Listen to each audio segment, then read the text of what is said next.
All praises to the Most High God of Abraham, Isaac, and Jacob, and peace to everyone joining me on this program. This is the Fountain of Israel's Bible Studies program, and as always, it's an honor for me to stand before you on the Lord's holy Sabbath day. Now, before we jump into our lesson, let me remind you to like, share, comment, and subscribe.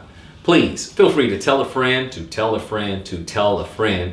Don't forget to smash the notification bell because I don't want you to miss any of our lessons. And if you feel so inclined to donate, please check the description box down below. Now, with that out of the way, we are going to jump into our lesson. And the title of our lesson is the 10th Commandment.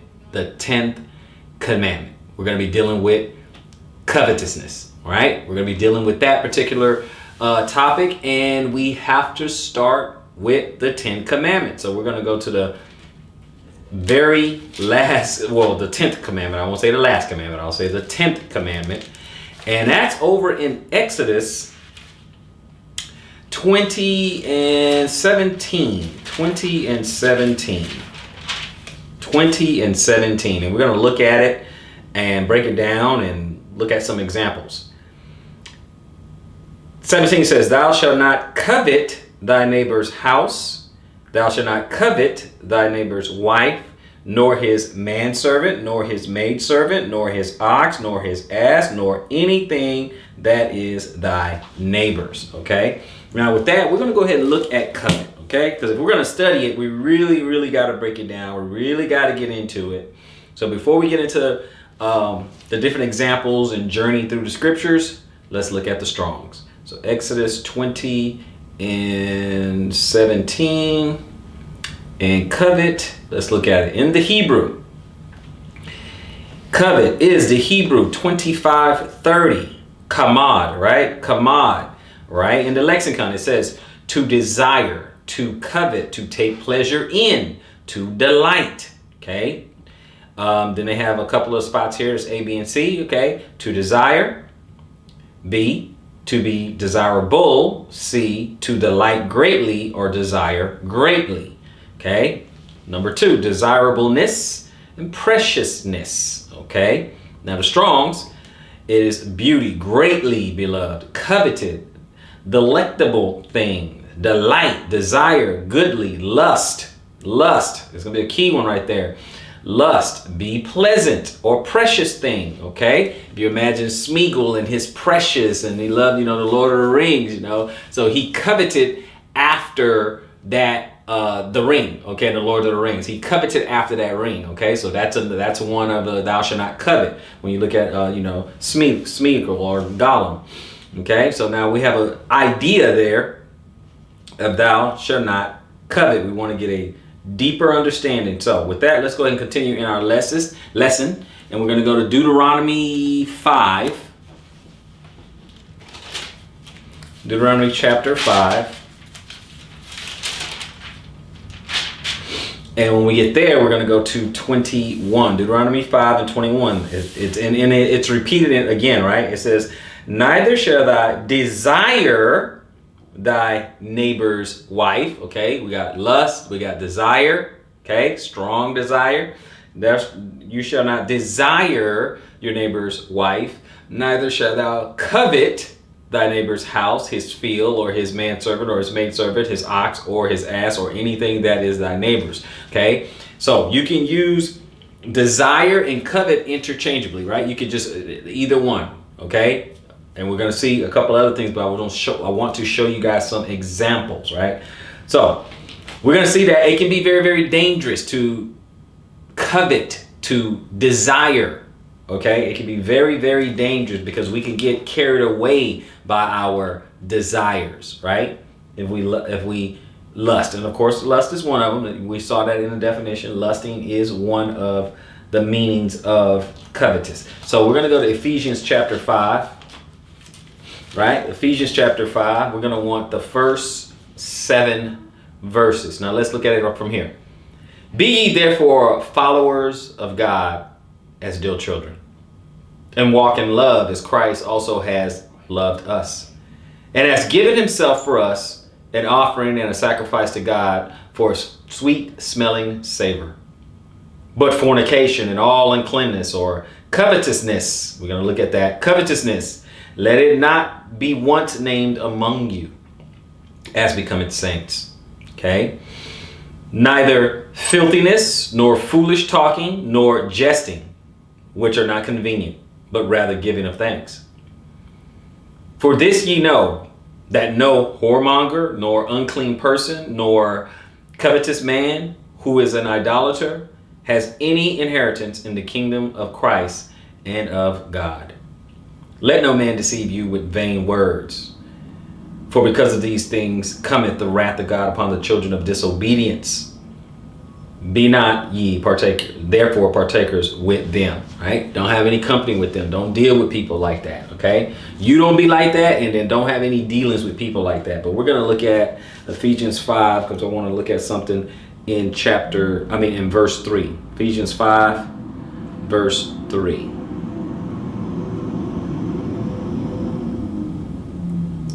Chapter 5, verse 3. We're going to look at covetousness, right? We're going to look at it in the Greek. Now, in the Greek, it is 41:24. Okay? 41:24. Pleonexia. Nailed it. Right. In the lexicon, it says greedy desire to have more. Covetousness. Avarice. Okay, in the Strong's, it's avarice. That is, by implication, fraudulency, extortion, or covetous, okay, practices, or greediness. Covetous, greedy, strong desire. Okay, so you guys getting that? Strong desire. So we gotta keep that in mind too as we go through this. Okay. Now, with that being said, let's go ahead and go to Psalm chapter 10. Okay, we're gonna go to Psalm chapter 10. And we're going to read verses 3 and 4. It says, for the wicked boasted of his heart's desire, and blessed the covetous, whom the Lord abhorreth. Okay, abhorreth, it means he hates, he dislikes. He dislikes someone who's covetous and desirous and greedy. Dislikes that because we know those desires take people away.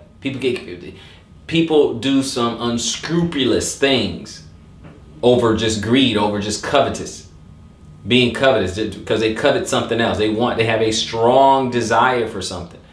I mean, many of you, I know you're probably looking right now. You can think of some examples. You can think of some people. You think of some things that you've seen where people, just because they desire something so bad, it's like there's no length they would not go to achieve that which they desire, right?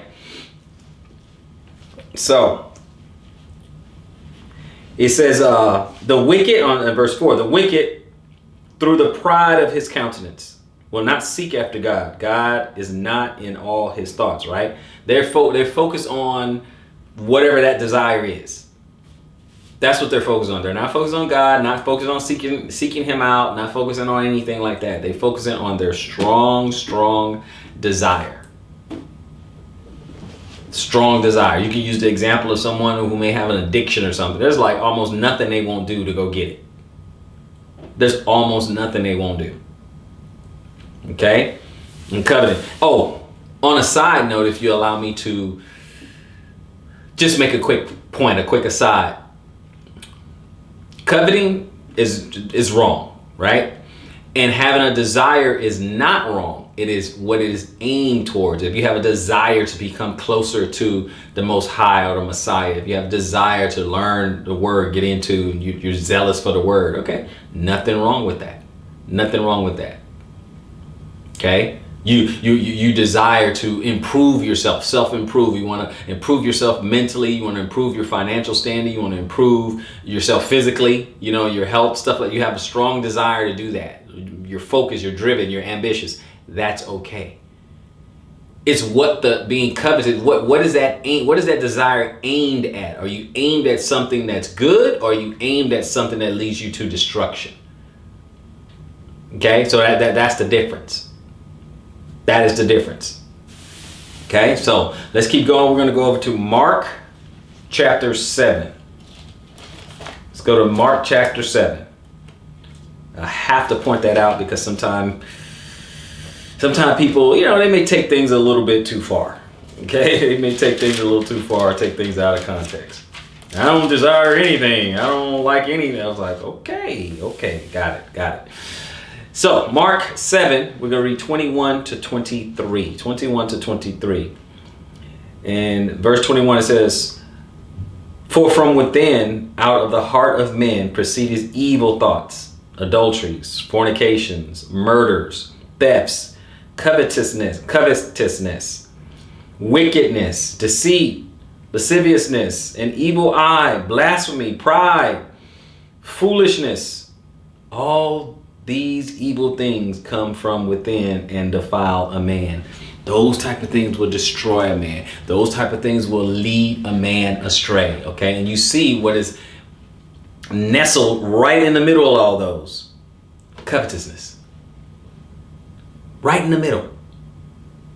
Think about it. It's in a company of evil thoughts, adulteries, fornications, murders, theft, wickedness, deceit, lasciviousness, the evil eye, blasphemy, pride, foolishness, and in the middle, covetousness. Nestled right there. It's like a wicked sandwich. It's right in the middle. Okay, so we've got to get a good understanding of what it is.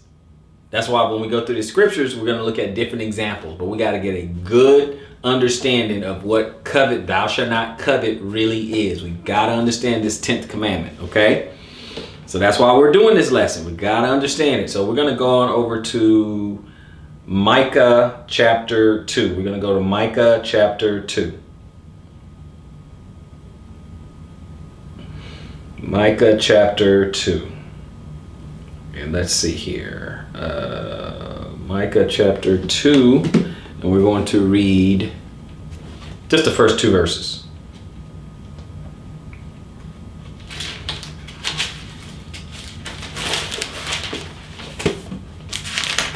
First two verses. "Woe to them that devise iniquity and work evil upon their beds. When the morning is light, they practice it, because it is in the power of their hand. And they covet fields and take them by violence, and houses and take them away. So they oppress a man in his house, even a man and his heritage." You see, this is a big deal. We got to get back. We got to get into the Hebrew culture here. Okay. One of the promises that the Most High gave to the Israelites was an inheritance of like land, right? So it was kind of a big deal. And then the wise man leaves an inheritance for his children's children, stuff like that. One of the big inheritances is this idea of land. Okay, this land it's important. It stays in the family. Okay, that's one of the secrets of wealth that many of us miss. Okay, this idea of land, right? And look at what Micah says, over here. Woe unto them that devise iniquity. They planning sin. They planning something evil thoughts, right? They planning iniquity and work evil upon their beds, right? They go to bed trying to come up with a scheme, right? When the morning is light, okay, so early in the morning, they practice it. They go and do evil. They wake up, they hop out of bed, ready to go do some evil because it is in their power, because they're able to, okay? They know if they can overpower someone. And then they covet fields. They have a strong desire, okay? This is a bad one, okay? It's not their field, but they have a strong desire for the field. Oh, well, they could just go buy it then, Hey, see a field out there and go buy it. But look, and take them by they don't want to buy it. They just want to take it. They just want to take it from somebody. See, that desire is so strong to the point for them, might is right, because they're able to, right? They, like it says, because it is in the power of their hands. Okay? Where only the strong survive, might is right. Okay? Because they can do that. And not only do they take fields, it says, and houses, okay? And they take them away. They come in there and they bust up in there like the Kool-Aid man coming through the wall and kick everybody out. Even if they have to do it by violence, you're out. I want this. This is my house. Okay? They come through the neighborhood like Debo. That's my chain. That's my bike. Right? They just take it. That is the problem. So they oppress a man. That's what we see. And his house, they take it. Even a man and his heritage, right? So they take a man and they take his heritage. Part of your heritage is your land. They take a man and his heritage. They take all that. See, that's the thing with this covet. If you desire it strong enough and you have the scheme or the strength or the weaponry or the plan, whatever you have to take, that's what you do, because you desire. Hey, why'd you do that? Oh, because I can. That's basically what we're saying right here. Let's take a look at it. First, join with me in 1 Kings. Let's take a look at it real quick. 1 Kings. Let's go all the way to chapter 21, if you will. Okay, we're gonna go all the way to chapter 21 in 1 Kings. Okay, we're gonna do 21 now. Let's take a look at it real quick.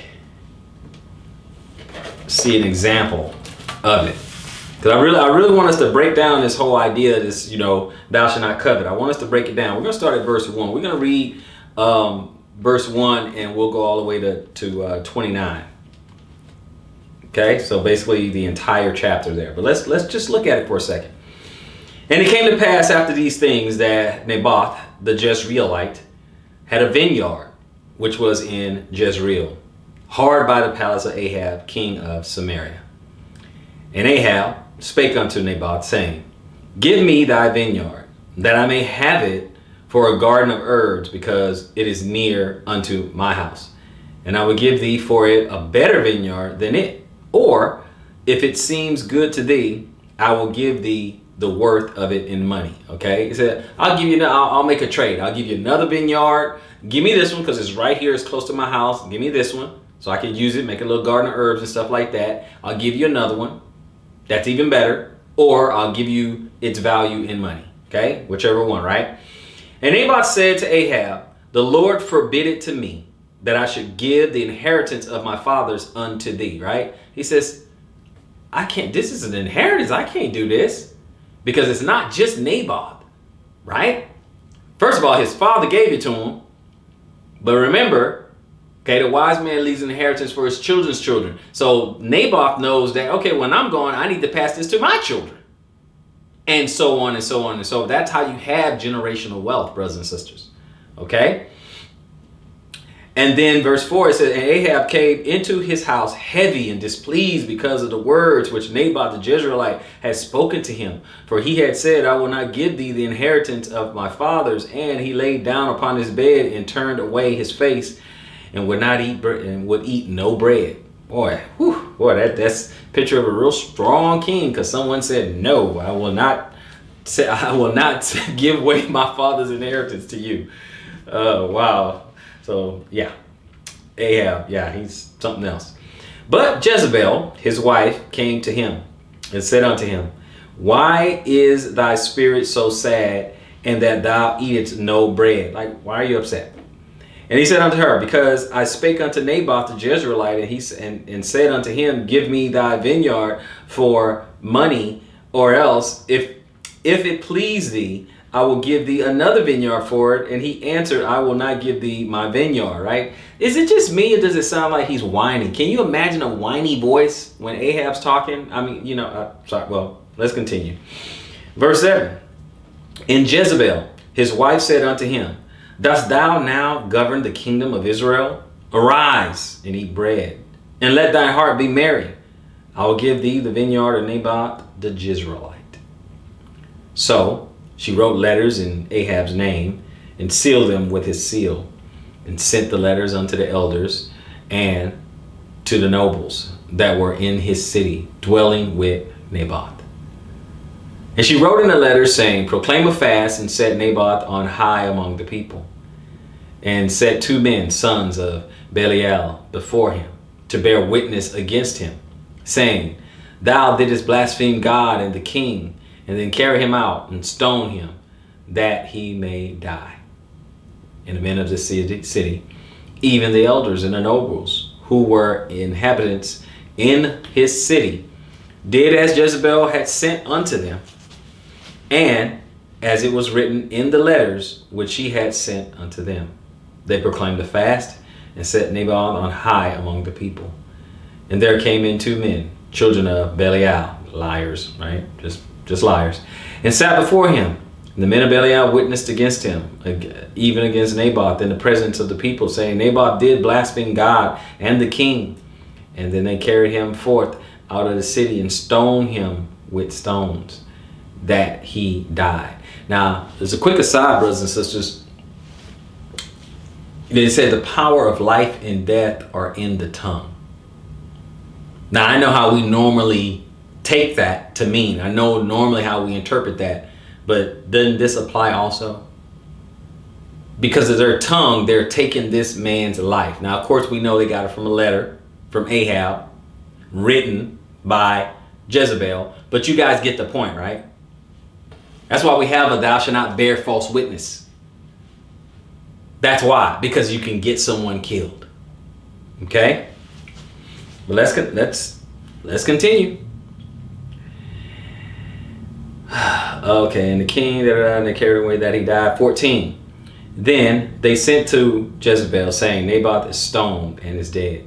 And it came to pass when Jezebel heard that Naboth was stoned and was dead, that Jezebel said to Ahab, Arise and take possession of the vineyard of Naboth the Jezreelite, which he refused to give thee for money. For Naboth is not alive, but dead. And it came to pass when Ahab heard that Naboth was dead, that Ahab rose up to go down to the vineyard of Naboth the Jezreelite to take possession of it. And the word of the Lord came to Elijah the Tishbite, saying, Arise and go down to meet Ahab, king of Israel. Did y'all hear that little sound effect? That dun dun dun. You heard that? That's because I kind of heard that in the back of my head. He said, Behold, he is in the vineyard of Naboth, whether he is gone down to possess it. 19. And thou shalt speak unto him, saying, Thus said the Lord, Hast thou killed and also taken possession? And thou shalt speak unto him, saying, Thus says the Lord, In the place where dogs lick the blood of Naboth, shall dogs lick thy blood, even thine. And Ahab said to Elijah, Hast thou found me, O my enemy? And he answered, I have found thee, because thou hast sold thyself to work evil in the sight of the Lord. Behold, I will bring evil upon thee, and I will take away thy posterity, and will cut off from Ahab him that pisseth against the wall, and him that is shut up and left in Israel. Okay, so he's basically saying, I'm going to take away every man, right? Take everybody from you. And will make thy house like the house of Jeroboam, the son of Nebat, and like the house of Bathsheba, the son of Ahijah, for the provocation wherein thou hast provoked me to anger and made Israel to sin. And of Jezebel also spake the Lord, oh, the plot thickens, saying, The dog shall eat Jezebel by the wall of Jezreel. Him that died of Ahab in the city, the dog shall eat. And him that dieth in the field shall the fowls of the air eat. But there was none like unto Ahab, which did sell himself to work wickedness in the sight of the Lord, whom Jezebel his wife stirred up. And he did very abominably in following idols, according to all the things as did the Amorites, who the Lord cast out before the children of Israel. And it came to pass, when Ahab heard those words, that he rent his clothes and put sackcloth upon his flesh and fasted and laid in sackcloth and went softly. And the word of the Lord came to Elijah the Tishbite, saying, Seeing thou how Ahab humbled himself before me, because he humbled himself before me, I will not bring the evil in his days, but in his son's days will I bring the evil upon his house. Now they did a couple of things. Okay, they were bearing false witness, had someone murdered. They were just doing the most. This whole ordeal that we read, chapter 21, the whole ordeal, they were just doing way too much. And it all started with thou shalt not covet, and he coveted. He coveted that vineyard. He coveted that plot of land. And look what happened afterwards. Conspired against someone, bared false witness, murdered him. I just want you guys to understand. I want you guys to see how it just runs deep. I just want you to see how it runs deep, and it truly, truly does. Let's go to Romans chapter 7. That covet could be like, it's almost like a gateway sin. Okay? It's almost like a gateway sin, because it leads to so many other things. It's fuel. That's why we gotta be careful with this one, because it's fuel. You strongly desire something so bad. Look at all the other sins you're willing to commit to get that which you desire. Romans chapter 7, we're going to read 7 and 8. What shall we say then? Is the law sin? God forbid. Nay, I had not known sin but by the law. For I had not known lust except the law had said, thou shalt not covet. Okay? I had not known lust, strong desire, except the law had said, thou shalt not covet. Verse 8, but sin taking occasion, or tricking me, right, by the commandments, wrought in me all manner of concupiscence. For without the law, sin was dead. I didn't know anything about sin. It was dead to me. I don't know. But it's because of that law, now I know. Okay? But I had not known lust unless the law said not to covet. So we really want to get a handle on this one, guys. Right? We really want to get a handle on this one, because it is a gateway. So we're going to go on over to Colossians 3 and 5.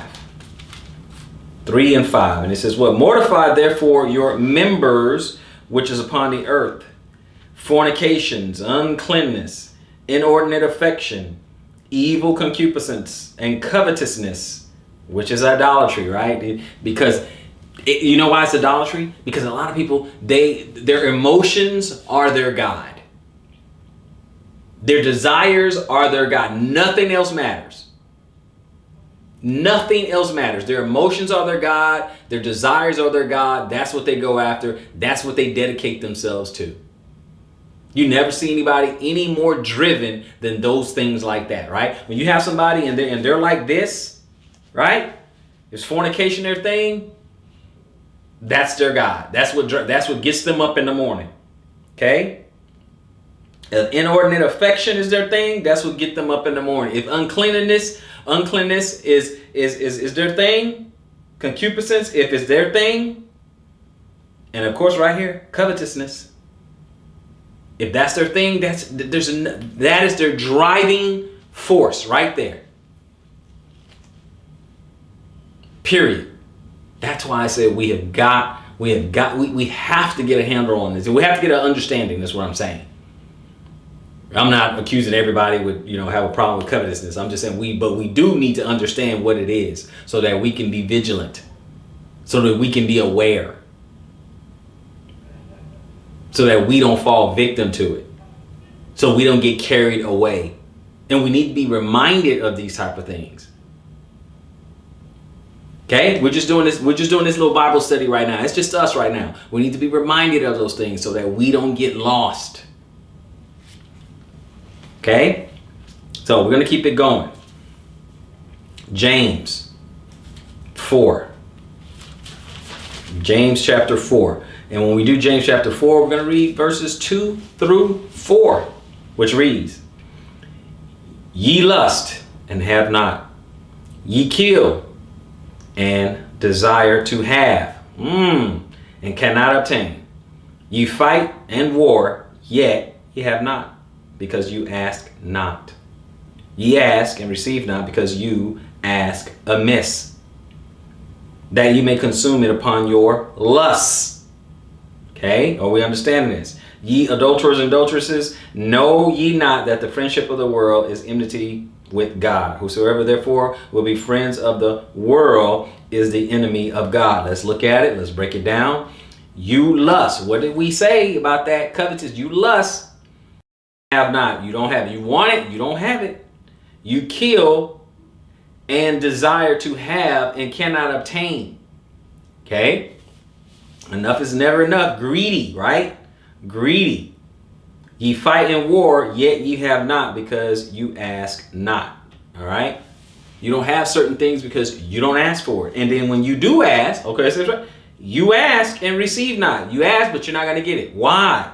Because ye ask amiss.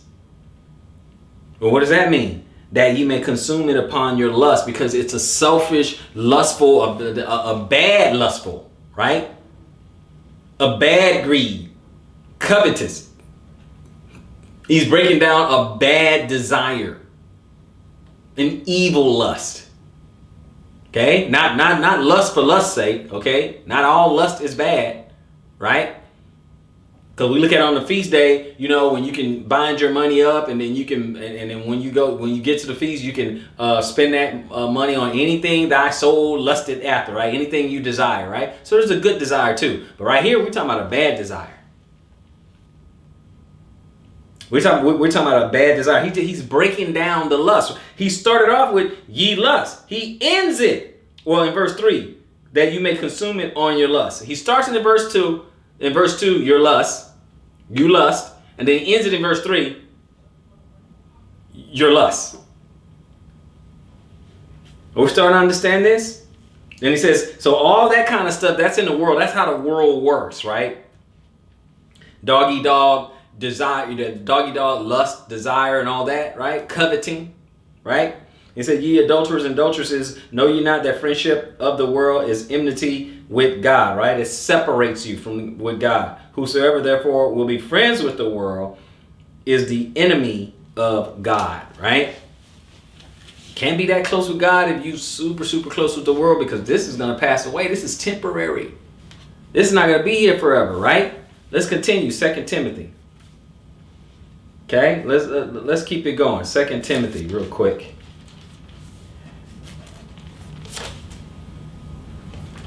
And when we get to 2 Timothy, we want 3, 1 through 5. 2 Timothy chapter 3, we're going to read 1 through 5. This know also, that in the last days perilous times shall come. For men shall be lovers of their own selves, covetous, boasters, proud, blasphemers, disobedient to parents, unthankful, unholy, without natural affection, truce breakers, false accusers, incontinent, fierce, despisers of those that are good, traitors, heady, high-minded, lovers of pleasures more than lovers of God, having a form of godliness, but denying the power thereof. From such turn away. From such turn. Don't have anything to do with those kind of people. Stay away. You just saw what the kind of people it's going to be, right? You just saw that. We just read it. Stay away from these people. Don't have no dealings with these people. Right? Now, just a few scriptures back, we just read about, Ahab and how he was, his strong desire. Look what I got him. Okay, look what now I know the Most High said, okay, I'm not gonna bring all that evil in his days because he humbled himself, but I'm gonna bring it on in his son's days and stuff. But look at what happened. Look at what he allowed to happen. So we're gonna look at another king and the things that he done. It all starts with the wrong desire, the 10th Commandment. 2 Samuel. Come with me to 2 Samuel. And we're going to go to chapter 11 of 2 Samuel, right? 2 Samuel chapter 11. We're going to start at verse 1. I'm going to read up to 19, verse 1, 2 Samuel. And it said, and it came to pass after the year was expired, at the time when kings go forth to battle, that David sent Joab and his servant with him and all Israel. And they destroyed the children of Ammon and besieged Rabbah, but David tarried still at Jerusalem. And it came to pass in the evening that David arose from off his bed and walked upon the roof of the king's house. And from the roof he saw a woman washing herself. And the woman was very beautiful to look upon. And David sent and inquired after the woman. And one said, is not this Bathsheba, the daughter of Eliam, the wife of Uriah the Hittite? And David sent messengers and took her. And she came in unto him, and he lay with her, for she was purified from her uncleanness. And she returned unto her house. And the woman conceived and sent and told David and said, I am with child. And David sent to Joab, saying, send me Uriah the Hittite. And Joab sent Uriah to David. And when Uriah was come unto him, David demanded of him how Joab did, and how the people did, and how the war prospered. And David said to Uriah, go down to thy house and wash thy feet. And Uriah departed out of the king's house, and there followed him a mess of meat from the king. But Uriah slept at the door of the king's house with all the servants of his lord, and went not down to his house. And when they had told David, saying, Uriah went not down unto his house, and David said unto Uriah, comest thou not from thy journey? Why then didst thou not go down unto thy house? And Uriah said unto David, the ark and Israel and Judah abide in tents, and my lord Joab and the servants of my lord are encamped in the open fields. And shall I then go into mine house to eat and to drink and to lie with my wife? As thou livest, and as thy soul liveth, I will not do this thing. And David said to Uriah, tarry here today also and tomorrow, and I will let thee depart. So Uriah abode in Jerusalem that day and the morrow. And then David had called him, and he did eat and drink before him, and he made him drunk. And at evening he went out to lie on his bed and with the servants of his lord, but went not down to his house. And it came to pass in the morning that David wrote a letter to Joab and sent it by the hand of Uriah. And he wrote in the letter, saying, set ye Uriah in the forefront of the hottest battle, and retire ye from him, that he may be smitten and die. And it came to pass when Joab observed the city, that he assigned Uriah unto a place where he knew that valiant men were. And the men of that city went out and fought with Joab, and there fell some of the men of the servants of David, and Uriah the Hittite died also. Then Joab sent and told David all the things concerning the war, and charged the messenger, saying, when thou hast made an end of telling the matters of the war unto the king. Okay, so we're going to stop there. We're going to jump up to verse, let's see here. We want to jump up to verse 22. So the messengers went and came and showed David all that Joab had sent him for. And the messenger said unto David, surely the men prevailed against us and came unto us into the field, and we were upon them even unto the entering of the gate. And a shooter shot from off the wall upon thy servant, and some of the king's servants be dead, and thy servant Uriah the Hittite is dead also.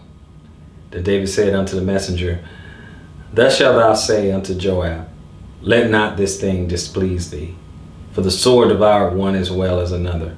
Make thy battle more strong against the city, and overthrow it, and encourage thou him. And when the wife of Uriah heard that Uriah her husband was dead, she mourned for her husband.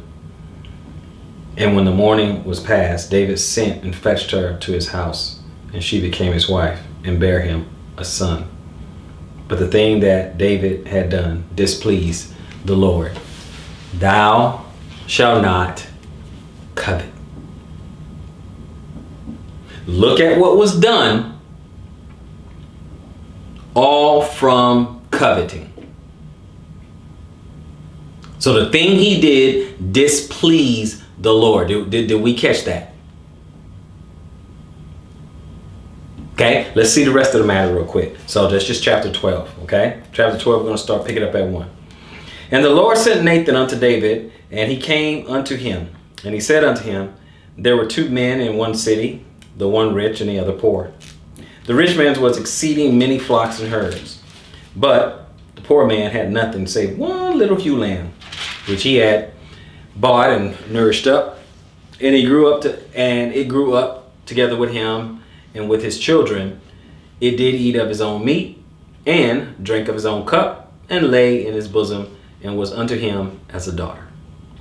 And there came a traveler unto the rich man, and spared to take of his own flock and of his own herd, to dress for the wayfaring man that was come unto him, but took the poor man's lamb, and dressed it for the man that was come to him.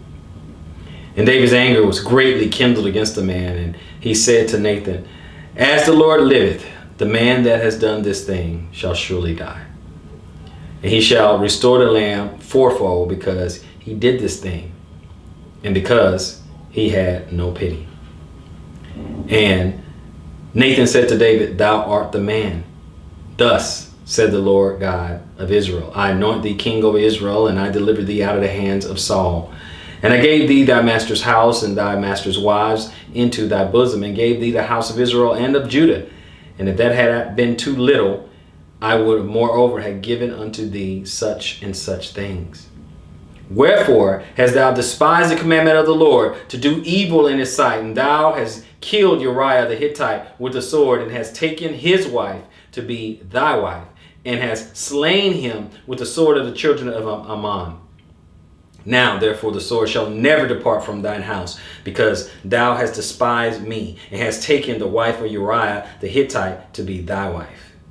Thus said the Lord, behold, I will raise up evil against thee out of thy own house, and I will take thy wives before thine eyes, and give them unto thy neighbor, and he shall lie with thy wives in the sight of this son.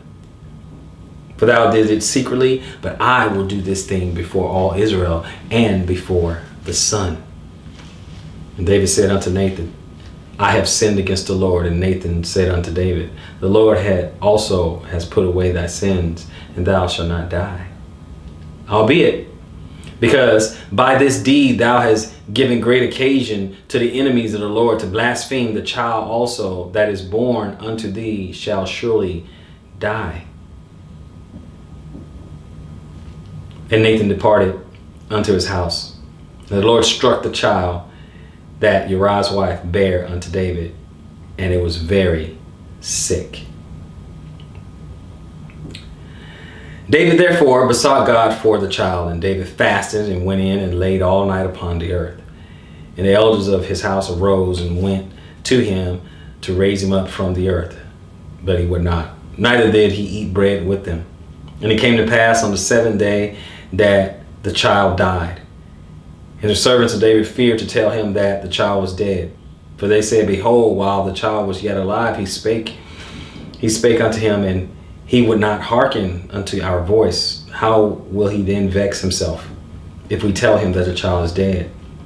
But when David saw that his servants whispered, David perceived that the child was dead. And therefore David said unto his servants, is the child dead? And they said, he is dead. Then David arose from the earth, and washed and anointed himself, and changed his apparel, and came into the house of the Lord, and worshipped. And then he came to his own house, and when he required, they set bread before him, and he did eat.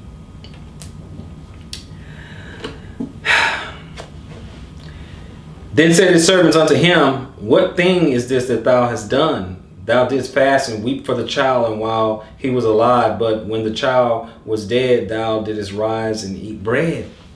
And he said, while the child was yet alive, I fasted and wept, for I said, who can tell whether God will be gracious to me, that the child may live? But now he is dead, wherefore should I fast?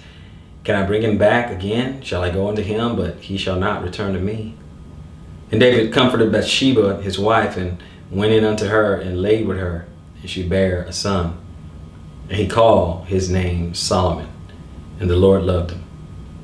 And he went by the hand of Nathan the prophet, and he called his name Jedediah, because of the Lord.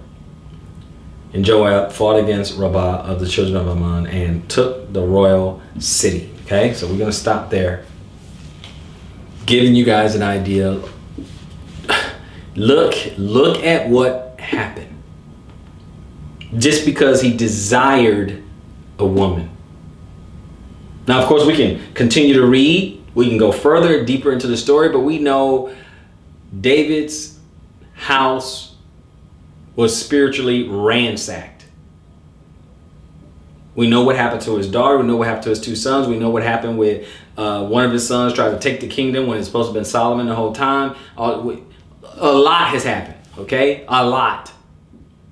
But my question is, how did it start? The 10th Commandment.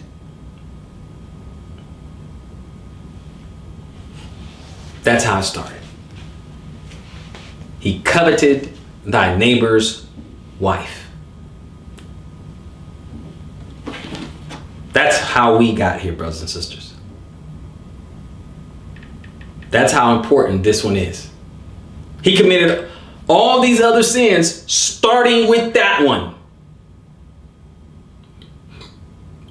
He did adultery, which we talk about, right?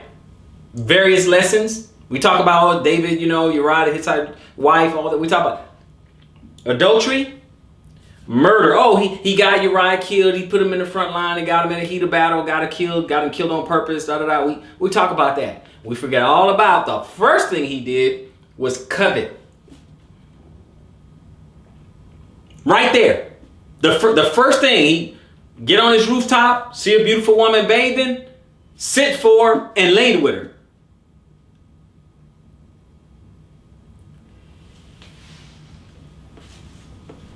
Covet. I hope you guys are getting it. Let's go to Deuteronomy 7. Hope you guys are getting it. Let's start wrapping this thing up. Deuteronomy 7, we're going to read 24 to 26. 24 to 26.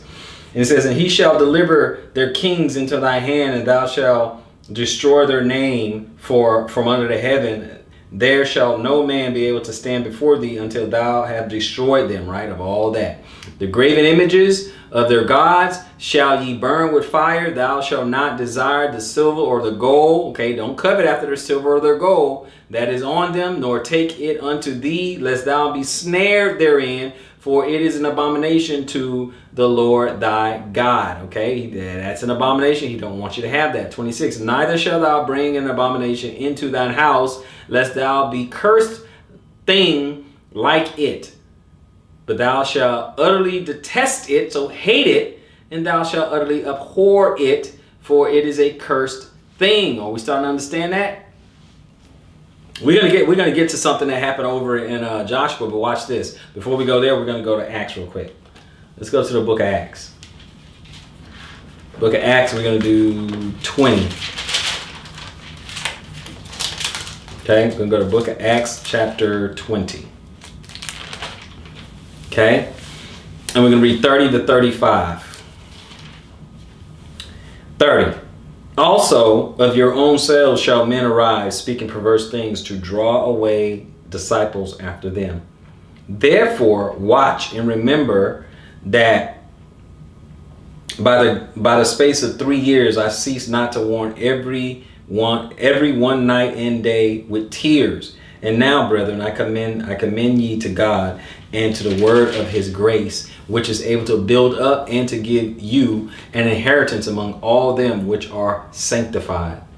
I have coveted no man's silver or gold or apparel. I have not desired no man's silver or gold or apparel. Ye yourselves know that these hands have ministered unto my necessities and to them that were with me. Only what I need. I worked for what I need.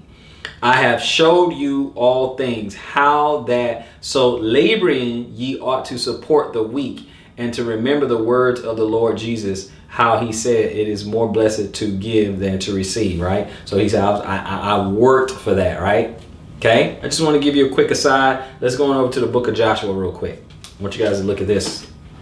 Okay, Now remember what we read in Deuteronomy 7. Now we're going to go to Joshua 7. Joshua 7, we're going to 18 to 25. Joshua 7, 18 to 25. Now look at this. And he brought his household man by man, and Achan, the son of Carmi, the son of Zabdi, the son of Zerah, and the tribe of Judah was taken. And Joshua said unto Achan, my son, give, I pray thee, glory to the God of Israel, and make confession unto him, and tell me now what thou hast done. Hide it not from me. And Achan answered Joshua and said, indeed, I have sinned against the Lord God of Israel, and thus have I done. When I saw among the spoils a goodly Babylonish garment, and 200 shekels of silver, and a wedge of gold of 50 shekels weight, then I coveted them and took them, and behold, they are hid in the earth in the midst of my tent, and the silver under it. So Joshua sent the messengers, and they ran unto the tent, and behold, it was hid in his tent, and the silver under it. And they took them out of the midst of the tent, and brought them unto Joshua and unto all the children of Israel, and laid them out before the Lord. And Joshua and all Israel with him took Achan the son of Zerah, and the silver, and the garment, and the wedge of gold, and his sons and his daughters, and his oxen, and his ass, and his sheep, and his tent, and all that he had. And he brought him unto the valley of Achor. And Joshua said, why hast thou troubled us? The Lord shall trouble thee this day.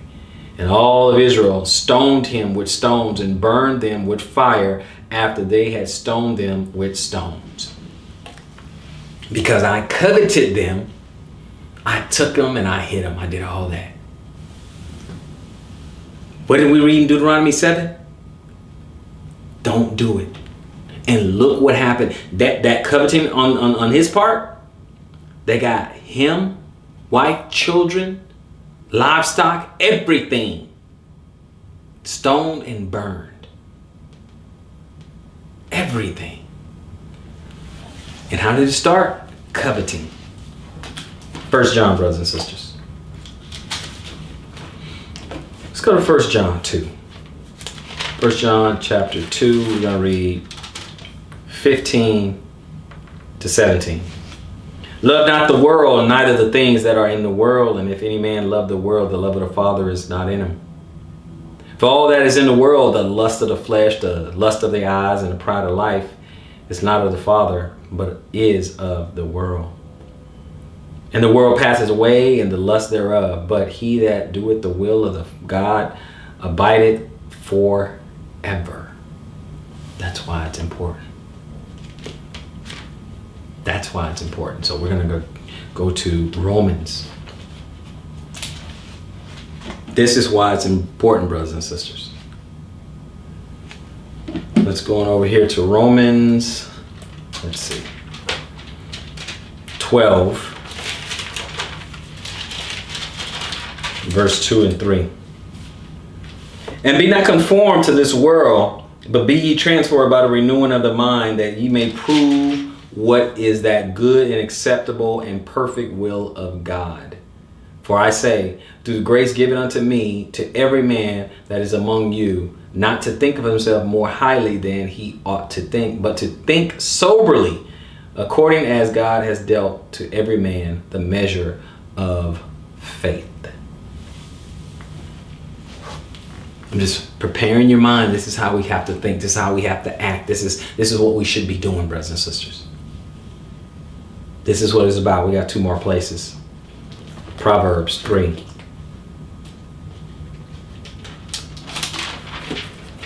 Proverbs 3. We're going to read 5 through 7. It's an oldie but goodie. Trust in the Lord with all thy heart, and lean not unto thy own understanding. In all thy ways acknowledge him, and he shall direct thy paths. And be not wise in thy own eyes, and fear the Lord, and depart from evil. Depart from evil. That's what we should do, brothers and sisters. We have to watch out for this slippery slope called covetousness, because it so easily sets you on a path to breaking the other commandments, to committing other atrocities. It is just that simple. We just saw some examples. We saw a handful of examples. And all of us are capable of falling into that trap. Let's go to our last spot. Okay, so we're in Matthew 16. Join me in Matthew 16. And we're going to read 26 and 27. And the Messiah himself, Yeshua HaMashiach, Jesus the Christ, says, "For what is a man profited if he shall gain the whole world and lose his own soul? Or what shall a man give in exchange for his soul? For the Son of Man shall come in the glory of his Father with his angels, and then he shall reward every man according to his works."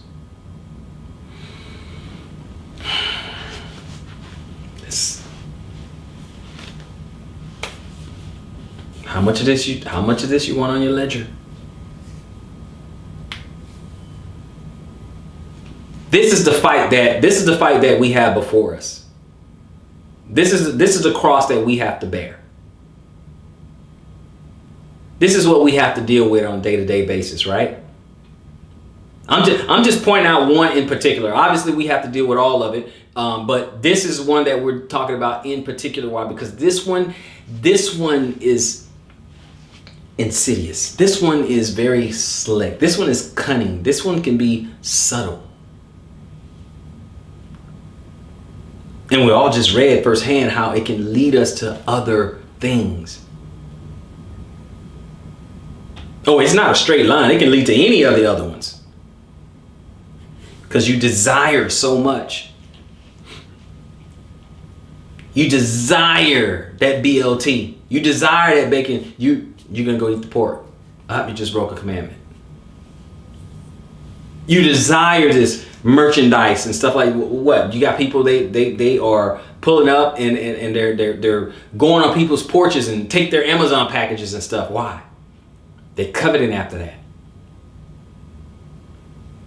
Strong desire. We already know it's age-old. Strong desire after another man's wife. Strong desire.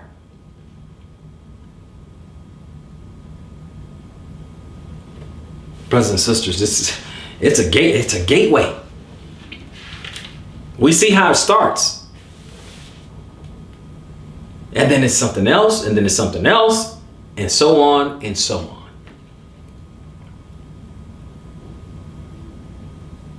So I want to point this out to us because I want us to be very careful. I want us to be very careful with this one. Very careful with this one. Now, I hope someone has been edified by this lesson. But before I sign off, let me remind you to like, share, comment, subscribe. Please tell a friend to tell a friend to tell a friend.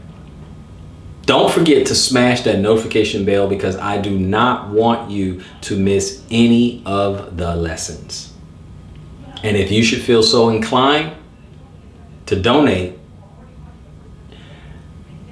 check the description box down below.